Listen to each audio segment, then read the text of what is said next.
Welcome back, folks. It's Mike Nekta, and I'm just in the middle of doing my daily things here, daily errands and tasks. And today, what I'm doing is unique in the sense that I don't really do it that often. I'm shipping diamond rings that I made initially, but I'm shipping them back because, here, let me start all over.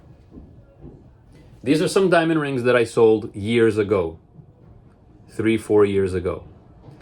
They belong to my client. She wears them all the time. Of course, diamond jewelry, especially with diamonds going all the way around, the more you wear them, the more chance of diamonds being knocked out. And these are her just everyday beater rings. Some diamonds fell out. Not a big deal. 2 diamonds fell out of this ring, and I think 1 or 2 fell out of this one. I don't even remember anymore. Not the point. This is the point. When these rings get shipped from country to country, it's different from when they're being shipped within the United States, for example. The main difference is they have to pass through customs.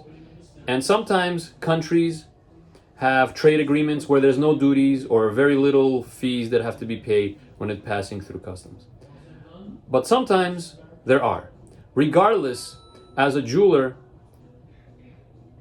you need to have a very streamlined process. So, because laws change and procedures change in some countries, and it's hard to keep up with all these rules, whether there's duties or not between 2 countries. The main thing you want to do is ask your client when they're shipping, or I always ask my clients, when they're shipping jewelry back cross borders for repair to be made by the manufacturer, which is me in this case, keep a record of, first of all, your original receipts. Second of all, that shipment receipt. When, for example, 10 days ago, she shipped these to me. So she has a record of, the shipping, like the airway bill or the receipt or whatever like that. And I also have a copy of the label on the package when I received the package. So all those documents are important, and they should be included in the pack of documents when I'm shipping this finished and repaired product back to her, mainly because you don't want things to get slowed down in customs, and you want to let them clearly see what the situation is. You don't want them to feel or think someone is trying to get around paying duties or whatever.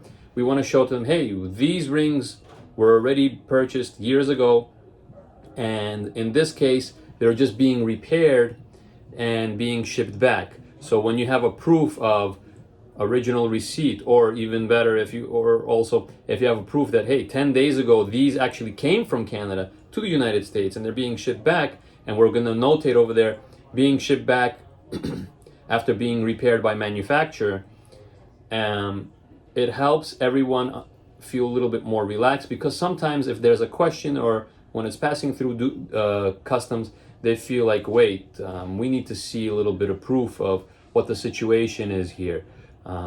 So that is a very quick and easy way to avoid that. Of course, they might call you and you provide the documents later, but you just don't want to go through those. But when you do it that way, things go a lot smoother and packages don't get slowed down. And that's it. So if you're here because you want to see beautiful diamond rings, here's the part where I stop talking and just show you beautiful rings. Emerald cuts going all the way around the entire finger. And she's been wearing this also at the same time.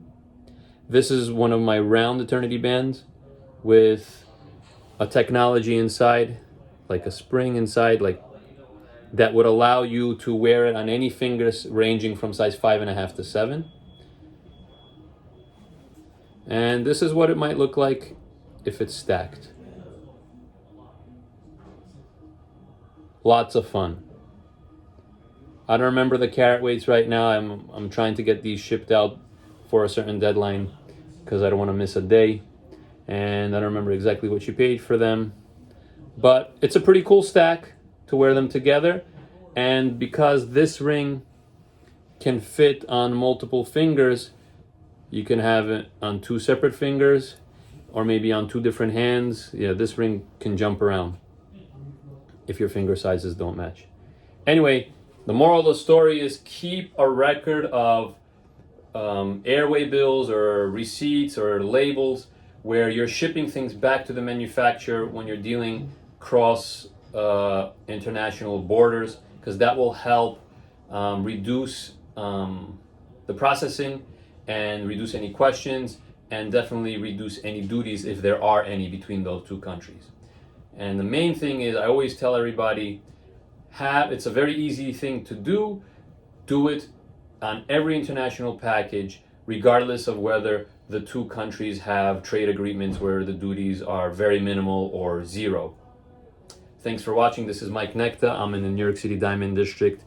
I'm here to help. If you have any questions regarding diamond jewelry, I'm your guy. You could also check out my website if you want to see interesting designs and get an idea for prices.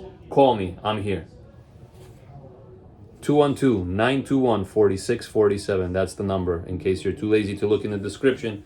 212-921-4647. And you can Google my name, Mike Nekta. Thank you.